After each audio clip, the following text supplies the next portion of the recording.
Welcome to another episode of the Legal Ops Podcast, the show about all things legal operations, legal technology, and the business of law. I'm your host, Daryl Osuch, and I am here today with a gentleman with 20 years of experience, a fellow addicted exerciser, and I don't know if it's a real term, but I'm going to coin it right now, a League of Law Dragoner, a law dragon-ish. Something like that. Phil Weldon, Phil Weldon, welcome to the show. Hey, thank you so much for having me and for agreeing to dress the same way. Yes. This is also for the listeners who are watching the video version of this. This is the inaugural meeting of our Black Shirts Club. I hope the name doesn't give too much away because we like to retain a little bit of mystery. Or this kind of looks like this is like we're like super villains during COVID, getting ready to be like, okay, well, we were gonna have this meeting in person. We got to have it online. We're gonna take over the world. I'm glad you got the memo on the uniform. Just ridiculousness. I want to get right into it with I think the most sort of burning question in everyone's mind, a hot topic, one that you are uniquely situated to answer, which is, are you ambidextrous? Yes. And so what's actually interesting is I only started being ambidextrous when I had my are you still there? Yeah. So when I had my son about 4 years ago, um, Whoa. holding him at the table, I would use my dominant right hand, right? And so feeding him, I would need to use my left hand.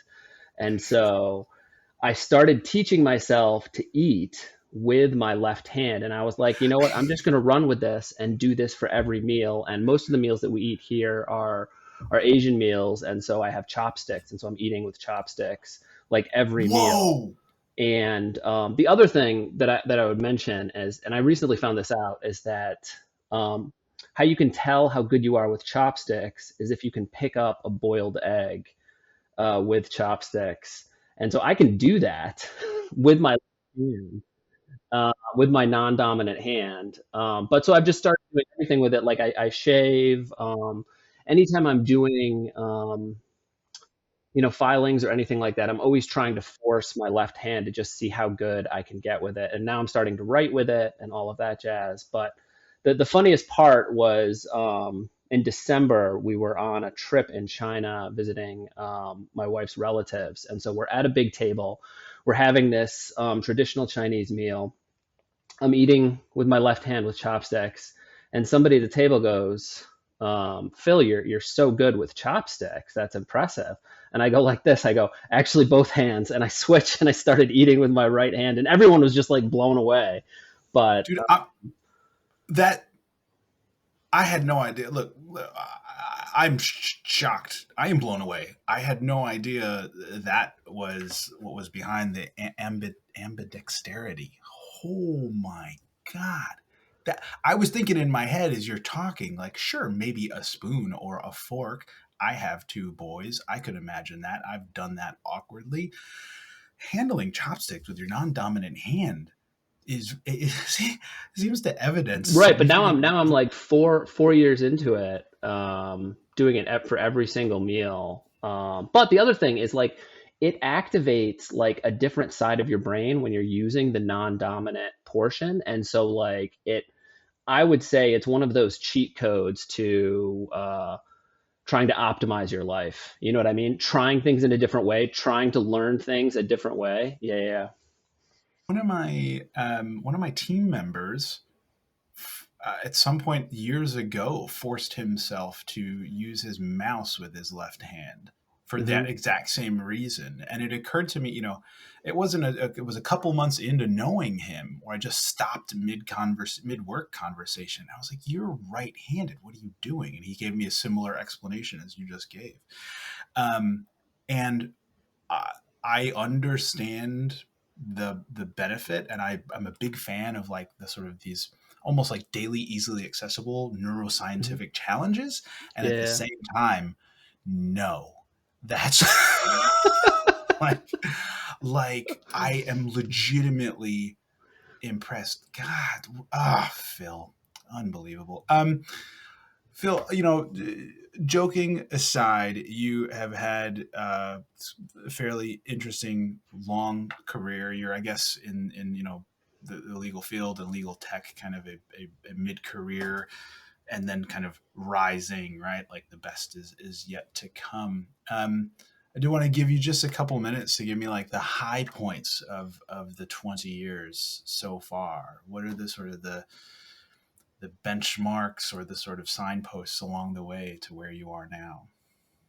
So I would say the most formative point in my career, there was a brief period of time where I was at Wilmer Hale, where I worked with somebody named Daryl, and everything just took off after that.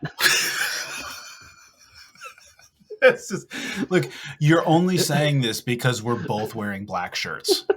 I um, yes, we did. We did have it. You were in the New York office even then, or were you in DC? I started in DC. My wife got promoted, so we had to move to New York. I told my boss at the time, I was like, I'm moving to New York. And he's like, we can't lose you. And so he permitted me to switch to the DC office, but switch to the New York office, but I Uh, stayed on the DC team in the New York office. um, that's until fun. Brad left, and then they promoted me, and then I was That's fun. officially New York. I mean, that's fun and flattering. When a company, when the team is just like, hey, we actually can't, we don't want you to go. What do you need? Which, more than any other sort of award or accomplishment is incredible evidence of like who you are and the work that you Yeah, yeah. do and the value that you other people see and kind of you and your presence. That's quite good job. But besides the what we'll call the Daryl Boomerang effect, obviously, what were the other far more valuable substantive signposts along the way? Yeah, so I've had kind of an interesting career. I think my energy and excitement for doing legal technology things has fueled a lot of the growth. Um, and obviously, I'm a director now, and I have direct reports. And for anyone listening that's interested in like moving up the career ladder, like one thing that I would say is just stay passionate and never give up on your dreams. I remember I was talking to, before I'd ever made it into a management role, I was talking to a recruiter, and I was like, how do I become, a manager of e-discovery? And he goes, Phil, you can't. The people that are in those positions stay there for life and don't give them up. They don't open up. He's like, he told me, you're never going to get one of those positions. And at this point now, I've turned down probably five manager positions, turned down like three different director positions. Like I've been promoted, you know what I mean? So it's just like he was totally wrong, but it's just when you're on the other side and you're trying to go after, what you want, you have to stay passionate and um, stay obsessed, I would say. Hmm. Uh, You in there, in again, this is we're talking about before you got here to your current role, which we'll get into in a couple of minutes. But you wanted to be a manager. You were telling someone, I want to be.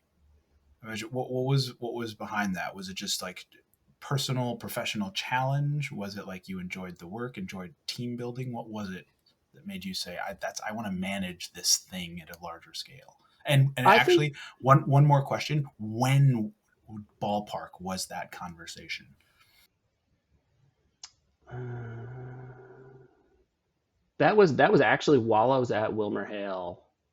Um, I honestly think it was around the Daryl Boomerang effect time, because that I remember sitting in the office when I had that conversation with the recruiter. It was definitely around that period while I was at Wilmer Hale. But I mean, it was just one of those things like I always enjoy optimizing efficiency and making things better.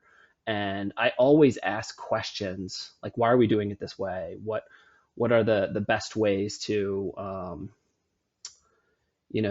optimize for whatever our goals are on the particular situation. And so I think one of my desires, separately, I'm also like an early adopter, and I'm obsessed with technology and all of that stuff. And so like merging those passions where like I can take like my obsession with the bleeding edge, using it in my personal life, and then deploying it professionally, um, from a management role where you can kind of do more direction. It can be, your own ideas instituting change is the most fun. There's a lot of people that are definitely, they enjoy being followers and they are happy with that. Like that's not their, like they don't want to, stand up and lead and do new things. I think for me, it's just like I'm one of those people that like I enjoy getting into the uncomfortable areas. I enjoy, standing up and talking. I enjoy, figuring stuff out. And so I think um, it just had to be this direction for me, I think. That's so cool. To stay with Wilmer Hale for just a second, I do credit them for being fairly progressive in a legal technology space. They were, definitely not the first, but definitely a pool of early law firm movers that had a structured program, that had a very different business model to, power obviously large scale document review, but in sector specific, second requests for for government investigations and blah blah blah. They the program was structured enough that you could kind of come in new and learn a ton across 4 or 5 years, but actually apply it, right? And it's interesting. You noted that you had a conversation with a recruiter who said that you'll never get that job. I think that was around a time when the career prospects for someone in quote unquote document review, or someone who is just sort of using basics of relativity, there were no career prospects, right? Very consistent with what that recruiter told you. I mean, how many years later? Not that many years later, 10 years, and radical change where you get to properly, I think, play with technology in a fun way. And you mentioned sort of optimizing. I get very very philosophical about this because I just I want to make the work I, the idea to make the work a little bit faster so that you as a human can do more important things, I think also applies to like all areas of life, right? Like I Hmm. find myself at a coffee shop, which shall not be named, sometimes, and I'm standing in line, and then I just whip out my phone and order online, right? Because I'm thinking about like like how am I spending my time? I do it all the time, but it's fun to do it in a work context, and then kind of preach the gospel to other people and team members in a management role. That resonates a lot. Um, So you are fairly active in organizations outside of work, and I did want to just a slight pivot in this fashion to say, tell us a bit about what you do now, how long you've been there, and then a bit more about your involvement in these organizations outside of work, because I think it's really really cool. I think more people should get involved in professional communities. But so I'll toss that to you. What do you do now? So I am director of e-discovery and litigation support technology at a boutique litigation powerhouse called Hecker Fink. We are handling some of the most incredible cases right now. Um, I love what I do. I was very fortunate in when I took this role that they did not have an e-discovery team before me. So I came in to build everything out. Um, and so it was very much like a startup. And I'm in love. I'm in love with the work, and I've been very fortunate. I report to the IT side, and they've given me like all of the software that I've asked for. So like I've been in this like super fortunate position where I'm like, oh, can I have this? And they're like, why do you need it? And then I build like a justification, business use case, and all of that. And they're like, oh, that sounds great. Here you go. And so I've just been very fortunate. We have the best technology stack anyone could ask for in a law firm. But I love what I do, and I think just my passion for the work leads me to looking for areas where I can do more of it outside of work, and so that has led me into all of these professional associations. So I'm super involved with ILTA. Right now, I have three official hats at ILTA. I am a strategic partner liaison. So for that hat, I interface directly with ILTA and Relativity. I'm kind of like the go-between between the organizations. I'm also another hat that I have with ILTA is I'm a programming committee liaison. And so I oversee a team of other directors of e-discovery at other law firms where we put on all of the content that ILTA pushes out throughout the year. So all of those ILTA webinars, all of the publications, all of that stuff we have regular meetings about. We select speakers. We tee all of those up. And then the third hat that I have with ILTA is I was recently selected to be a content creator for the ILTA conference coming up. And so I know Yeah, I've yeah. been told that I'm very good at self promotion. Maybe it's like the inherent raging narcissism in me. I'm not sure, but like I would just to be clear. To be clear, to the best of my memory, your narcissism wasn't raging. I think it was a very run-of-the-mill narcissism. It was not exceptional in any way. but That is your I marketing, enjoy it. your marketing brain plus narcissism. That's what. But I enjoy it, and I've had before they selected me for this role, I've had a number of like insane success stories with ILTA. Like I put together a webinar on AI, and we had over 1,000 people register, and we had over 500 live attendees on the call. And that was like one of those webinars where we were talking about AI and all this stuff, and like I'm looking at the chat panel, and it's just questions are just streaming across the screen because there's 500 people actively engaged with the content. But so I've just had like a number of success stories, so it doesn't surprise me that they selected me to do the content creation stuff for the conference. But so I'm super excited about that. Outside of ILTA, I have some letters after my name, so I'm a certified electronic discovery specialist. I'm also a relativity certified administrator. Um, I think those are two halves of like the same coin. So from the SED side, that gives you more of the substantive knowledge about legal. From the RCA side, that gives you more of the technical side. And so I think when I have both of those, it's more of a balanced.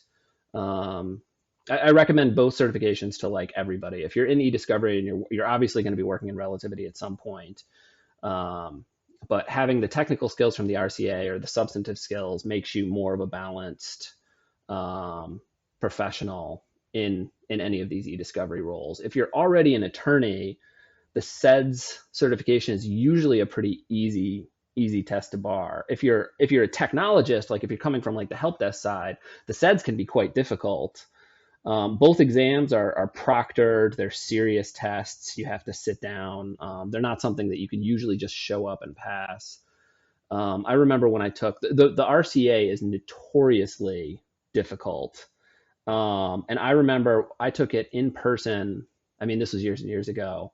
And I kid you not, in the room of people taking the exam, one person flipped his computer. Like he was so upset, he flipped his computer and then stormed out. And then another person got up and left. And this, mind you, you have to bring your own computer. So it was his own computer that he flipped. Obviously, he hadn't prepared for the exam. But if you talk to people with the RCA, a lot of people will tell you, I failed it 3 times or 5 times before. You know what I mean? It's a notoriously difficult test. But I think they bring a lot of core expertise, to the roles. And so for me, it's just like I love doing what I do. So like outside of work, I'm always thinking of ways to do more, to more God, nerd out, I guess. that's you also one more thing in terms of work adjacent kind of professional community involvement. The legal tech mafia. Oh, so Ari Kaplan, if he is a heavyweight in e-discovery himself. He is all over the place. So I'm a runner. So like I get up at 4 a.m. every day and run miles. I did 7 miles this morning. But I get up every single day and run. And one of the things Ari Kaplan does is at all of these conferences, at like Relativity Fest or at ILTACon, he will organize a group of runners and they will do a run. And now I think he started going to some of the other ones like Clock and some of these other events. And so he's organized like this group of runners. And I don't know how long he's been doing the Legal Tech Mafia breakfast, but he hosts it in various cities, and invites all the folks that he knows. And so I went. I've been going for a little bit. I have seen at a couple of events. And Clock. I did not go this year, but the prior 2 years, I remember every time, multiple days, seeing the morning fun run and his name on it, and Yeah, every time thinking I'm definitely gonna go, and never going. it can be early, but it's a cool networking way to network, like that's not specifically oriented like around booze and all of that, which is what you typically see at conferences. But like I remember one year at Relativity Fest, I was like running and chatting with 2 guys, and we got off course and we did like an extra 2 miles away from the whole group, but our conversation was just flowing on like legal technology and all of that stuff. Um, but yeah, the Legal Tech Mafia, it's got a provocative name. He hosts it at law firms, and like he just had it. Was it last week or something? And like I show up to check in at the big law firm that's hosting it, and I'm at the front desk, and he's like, "Are you here for the Legal Tech Mafia?" And I was like, "Yes." And he's like, "Can I see your ID?" And he goes, "Oh gosh, you're from Jersey too." Like, Like, does he? In my head, my I desperately hope this, but that there's like the mafia level coded language where is a friend of mine is like a close friend, but a friend of ours is in the legal tech mafia, right? And if it's not a thing, you should make it a thing. I'm not aware of it being a thing, but it's also funny. Like I've also heard ILTA people refer to ILTA as being kind of like a mafia-like organization, but it's provocative, but it's just like a network of people that like do what you do, and in a non-business way you can talk about, like, it's such a friendly environment where you can talk about like, oh, I'm using this app and this specific thing keeps like crashing, or like what do you do for that, or like um I would say probably outside of the Daryl Boomerang effect, the thing that has helped my career the most over the years is the network of legal technologists that I've built. And like I can't tell you how many times I've gotten like a 6 p.m. Friday night question where it was like urgent and I didn't know the answer to it, but it's like you have to figure this out before you leave, you know what I mean? And like in Yeah, those scenarios, I just go to my network and I can almost always find somebody that has yeah. the answer. And I swear my butt has been saved by like other ILTA people at least 100 times. Yeah. That means your butt was in danger 100 times. That's a lot of danger for your butt, man. The power of the network outside of your immediate office, I just feel like it is invaluable, right? And I also think, and this is why I really appreciate, you being so active in these things, is I do think that what's the right terminology? Like it raises the bar for everyone, right? So you're learning from each other, but a lot of these people in your network are, depending on the context, competitors, quote unquote, at a different firm. We lost this bid to you last year, and so maybe I have a grudge. But when it comes to, like, I just have a problem and I know it can be solved, I can't solve it, please help. And that level of kind of humility, and also there's on the other side of it that bit of a, like, they asked me for help. It's flattering. It's nice to be asked for help. It's also very it's also very humbling when you are asked and you had to say, like, I don't know, but you can still help by passing that along. Let me call someone else. Let me check with someone else. That's just so cool.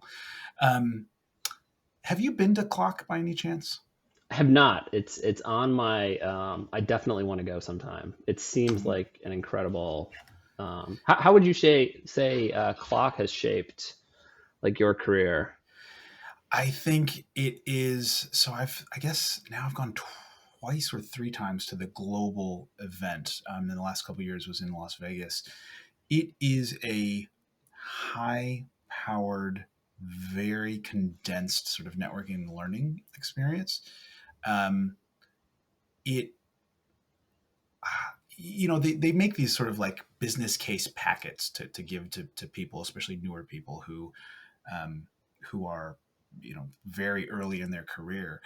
And I think those packets kind of hit all the right notes of a, like, you can sit in a legal operations 101 seminar for the brand new people, or you can go meet sort of GCs or GC level people. You can build a network that can help you answer a question, or you can sort of have your eyes open to basically career possibilities, right? I think that increasingly in our space, I think we're it's still in kind of a growth or a maturity of legal technology in this field, generally speaking.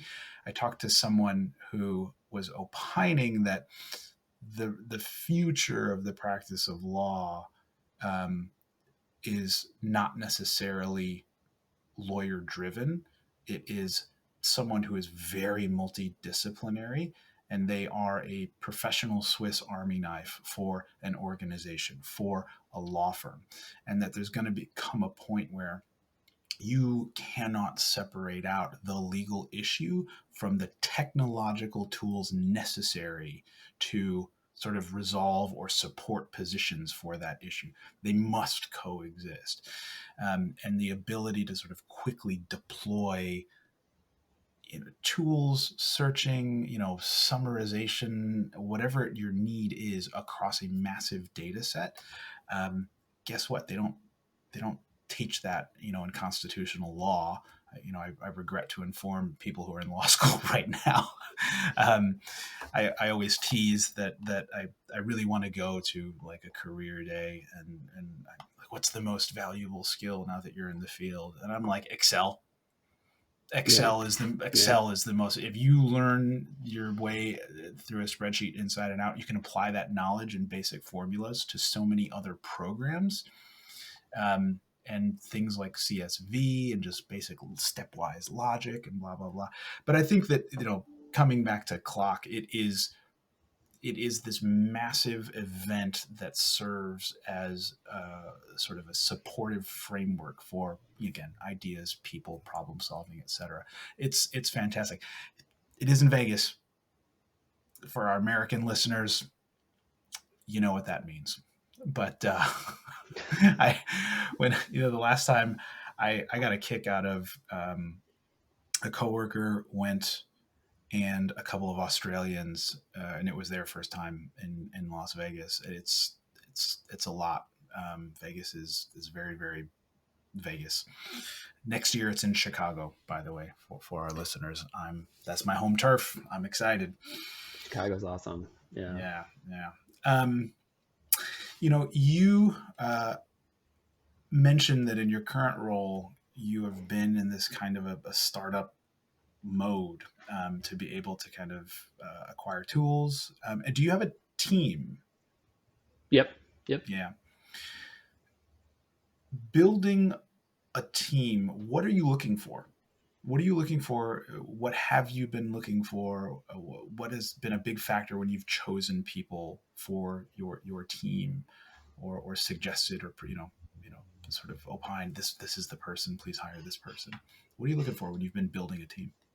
I I I'm looking for passion, um, interest, and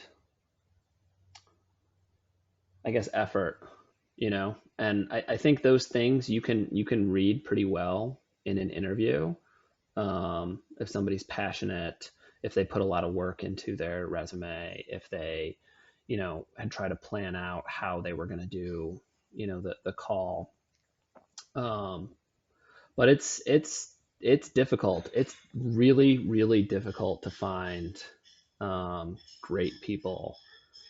And whenever you advertise one of these e-discovery roles, you get a ton of people that should not be applying for them in general.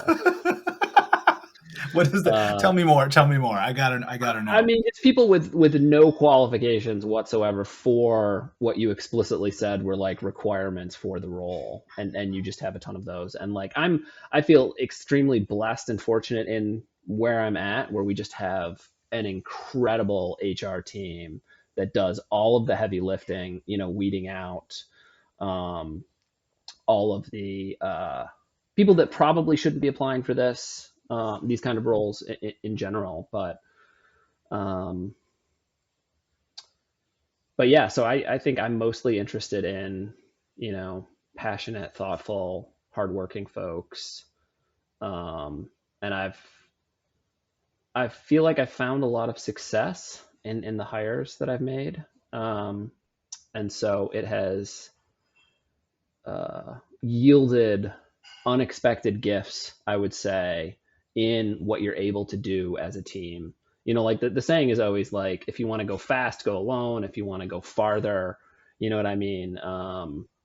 Go together. And I find uh, not micromanaging, letting people kind of like do what you tell them the job is, you're just going to be blessed with, successful outcomes. But the other part of it is like, as a, manager or director, you have to be available like 24/7 for questions, to help steer the ship. And that can be difficult, because like, I don't really take, I mean, I take vacation, but I don't really take time off. And like, even when I've been traveling internationally, I made myself available and stuff came up, where they were asking me questions, which is great. And the other thing is like, I love the work. So I don't mind, you know what I mean, when the stuff comes up. But like, part of it is you have to be available to help, like, because if someone is putting themselves in that vulnerable position to ask for help or to ask the question, you have to be there for them and to help. And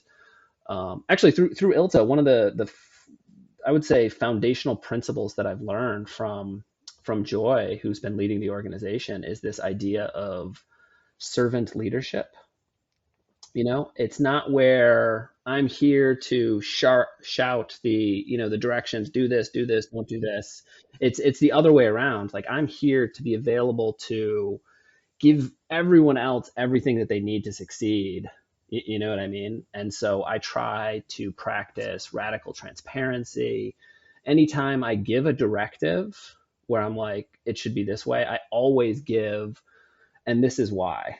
Like, we've been burned in the past if we tried the more obvious, solution that you think you want to try, but like, you're going to hit this roadblock.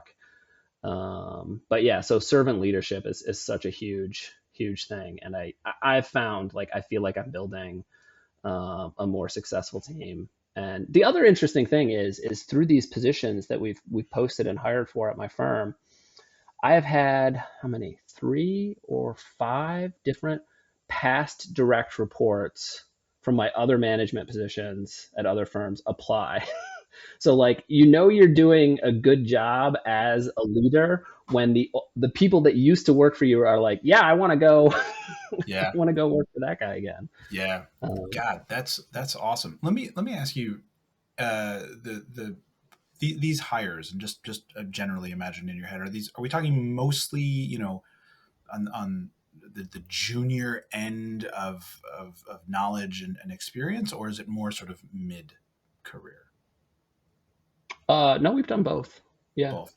we've For the we've done both, juniors, junior and mid. Yeah. for the juniors, how are you approaching, what are you sort of teaching them, or how are you approaching their first sort of 6 months to a year? And to put it another way, right? In the legal operations and legal technology field, the realization of the necessity for a bit more sort of like, these things are bedrock knowledge, you need to kind of know these things, and it's Hmm. not right. For the most part, it's not a tech tool.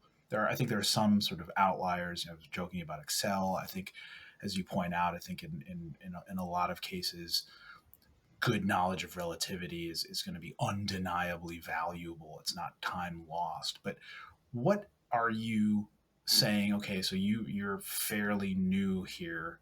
Here are the things you need to know, or is it a learn by doing, and you're supporting them more with, professional and sort of people skills and training? So just talk me through again. Think of your newer members, and how are you handling them this first 6 months to a year? I would say um, the best way to be a manager or a mentor to somebody who's new is giving them your time. Um, and so I would say one of the things that was fantastic about Wilmer Hale while we were there is they had a whole dedicated team of full time trainers, where they would put together the lesson plan and all of the documentation and all of that. And so when you're at a smaller startup place, you don't have the luxury of having full time trainers where you can say, okay, you're starting as a brand new person. Here's the complete track. It will take you 150 hours to get from here to here, and these are all the steps. Like you don't have the that kind of thing in place, and so the best, and honestly, better than that is still your time.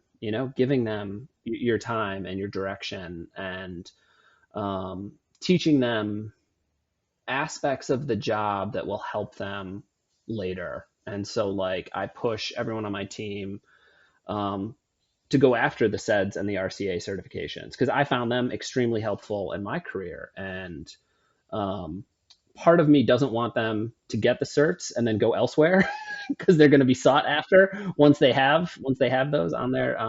But the other part of me like wants them to be successful in their career, and so I'm going to try and hang on to them as long as I can. But the other part is like how do you build documentation around what you do? And so, in the number of years that I've been in my current role, we've built an extremely detailed action plan where any single service offering that we have a detailed step by step with screenshots how to do that. So there's no like secret knowledge. Phil is the only one that knows how to do this. I mean, some people might still say there is, but like there is like actually a roadmap for how to do all of that stuff. And actually, one of the interesting ways that we're leveraging AI now is to help us build more documentation, And so the future is going to make that, easier, and interrogating the documentation with AI is going to be faster. And so you're going to be able to come up to speed much faster um, in the future. But yeah, it all comes back to, I would say, time. Giving them the time is going to be the best thing. Yeah. Yeah. It's a challenge. I mean, in two, you think about all the time and effort you may have put into sort of learning a tool that subsequently sort of falls out of use, right? And now with your manager hat on, you can't in good faith say everything is like this tool. That's not a viable position. But there are sort of bedrock approaches of, process. I'm a huge fan of um, something similar to what you described. But people who know me, I absolutely love checklists, which I became Hmm. addicted to when I was at Wilmer Hale. This was part of a long journey to becoming what I call just a process geek of whatever it was. And we were chatting about this earlier, just optimizing. And at some point, you're just like, oh, this is a great idea. Don't lose it. Write it down. I'm going to use this again. Hmm. A Hmm. huge fan of checklists, but especially in terms of like training up new people, I've also taken a shot at drafting, like leveraging Gen AI to sort of suggest like what are the main areas here. You get a decent first draft and sort of an outline form, that you can then tweak and then start to match of like the work that we do for this person at this level. How do I match generally an opportunity for kind of what they need to know? And ultimately, even then, that's a good framework. It's a good process. But I do appreciate what you said there about just this time, right? Because the behind all of the optimization is you're freeing up. You should be freeing up some of your time to um, help support and develop the people. So I really love that. You also mentioned a bit about imposter syndrome. Do you have imposter syndrome? You seem 100%. like an Every single accomplished, day. confident. Every single day. It's so wild. I'm like, we are working on these cases that are like front page, cases, and like I will be in the room and they will be asking me for, technical advice. And every day one of these cases comes into the firm, I'm just like, I don't understand how they picked me for this role.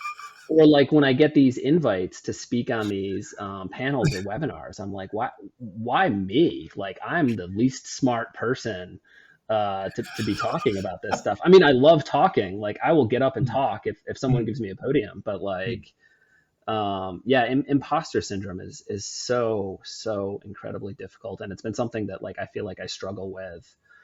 Um, uh, but part of it is, I do have a ridiculous amount of experience and I do a lot of reading and I am obsessed.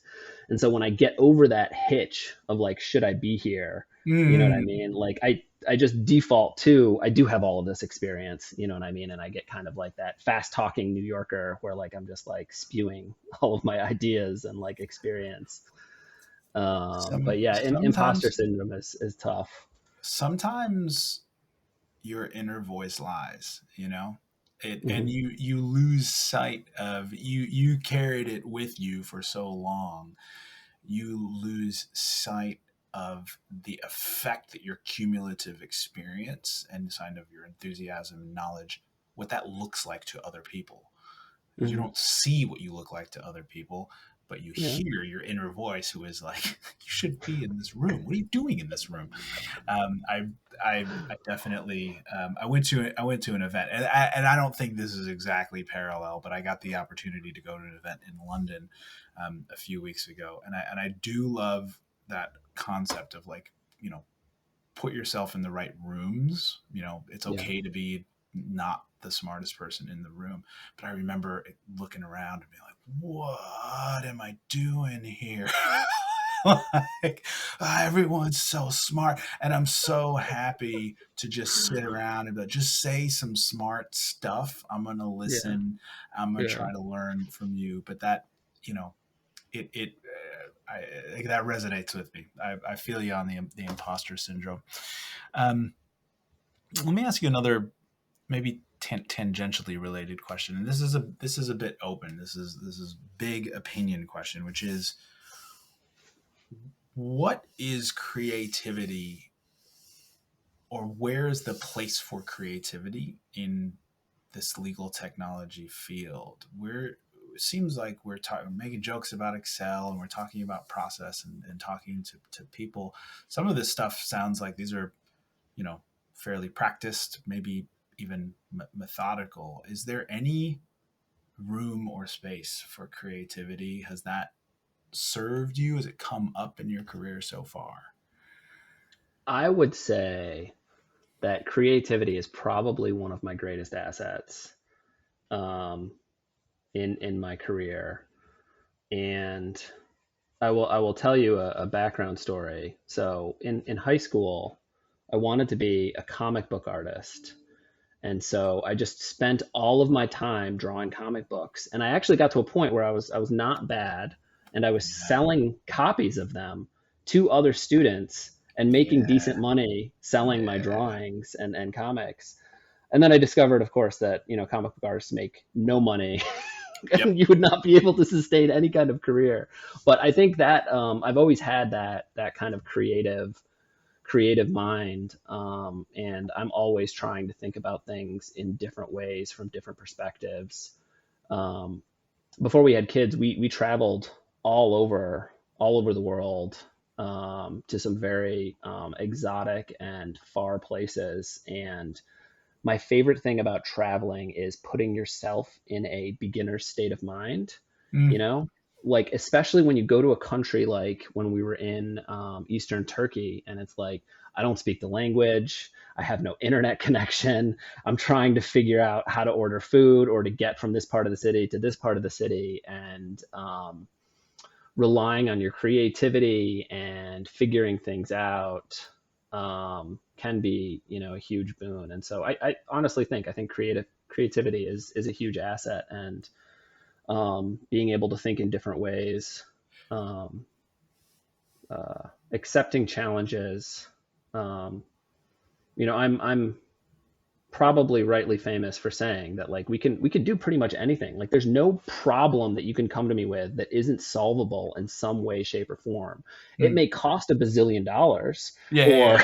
or it may take 2 years of custom programming time, but like, all of the problems are solvable. It's just like, what is the fastest way to get to our solution?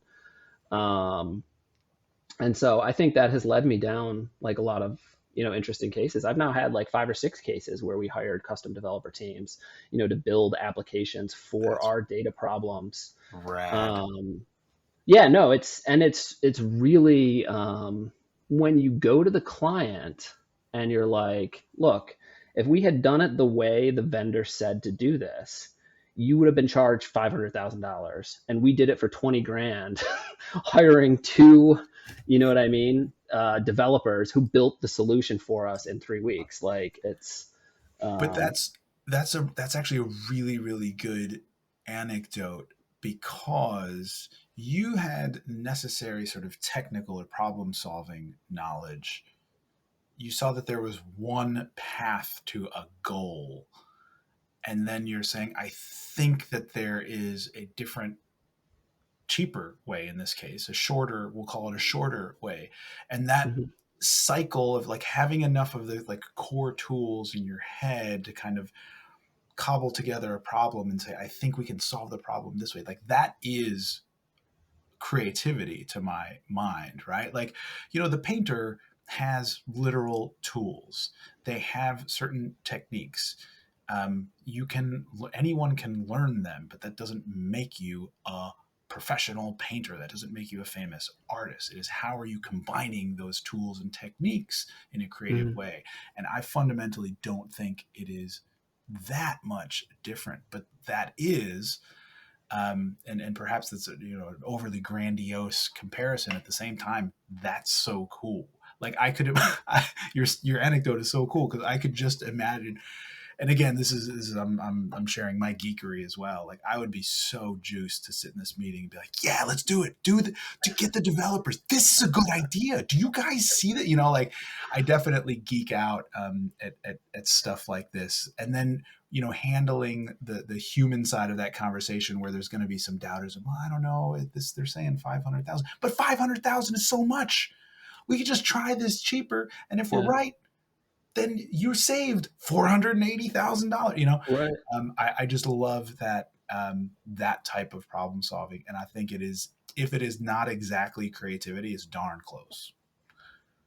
That's so cool. The also, finally here, I didn't know that you had that much artistic skill and knowledge in your background. I was also a comic book geek. No way. Yes, I did. And let me just offer up my bona fides here, which was I applied to and got into an art college out of high school, and I decided not to go because I very deliberately, I had these, 3 or 4 options on the table, and I was like, that's the thing that I probably will love to do. I was afraid of killing my love for art, drawing, and painting, and I said I'm going to choose the hardest thing, the very much, Yeah. the hard choice, easy life sort of dynamic. But I think my mom still has just mountains of my sketchbooks, just mountainous, just piles of all of my Yeah. drawings, paintings. I was a huge, I think obviously X-Men. Obviously, that was like a standard. That was a standard. But I was very addicted to like Spawn. I feel like the Spawn movie adaptations not great. The Whereas Deadpool Wolverine, amazing, absolutely blown away by those. It's So funny. so have it, so for your tattoos, are any of them ones that you've drawn? Yes, God, Wow. good question. Whew, Phil coming in with the heat. Oh my God, yes. One, one is, yeah. Wow. And one of my larger ones is was freehand, completely freehand. The artist I chose based on his reputation and his portfolio, but I realized sort of a week out before the first appointment, I had mistakenly understood that there was going to be a drawing or like a sketch or like an outline. He's like, no, no, we've talked about it. And then I just kind of lightly sketch and kind of like highlighter almost the Mhm. outlines and then go to town. And I was like, so cool. Cause I was approaching it from the like, I'm another thing I get very philosophical about is tattoos. It's sort of a living personal diary. But at that point where the artist is in that moment here, this is not a copy, not to criticize anyone who uses that approach, because it can be technically very very advantageous, but it is in that moment there, the artist and you, no one else. It's a very sort of a powerful thing to me, and I know to a lot of people. So I absolutely loved that. But yeah, one design was mine. Was my? Do And you how do you have? how do you pick how do you pick your tattoo artists? Being an artist yourself. Oof. You know, like addictive internet. I call it not even shopping, but like browsing. Hmm. I feel like people in the legal field are guilty of this, especially, or just people who are, have these like stressful white collar jobs who are just like, I'm going to research, let me double check, let me triple check, and that goes on ad nauseum forever. Um, that's how I sort of hunt for, input, just absolute ridiculous tons of input. It's the tattoo artist version of Tinder. It's just a nope, nope, nope, nope, nope, nope, nope, nope, nope, maybe, nope, nope, nope, nope, nope, kind of a thing. Um, it it and at this point now, you have enough cumulative input where you know a bit more of your own preference and tastes, but more importantly, you'll see one sample from an artist and then immediately be like, I'm not even looking at the rest of this portfolio. It's a little bit judgmental, but yeah, it's just tons and tons of input to get there. What is your favorite comic book?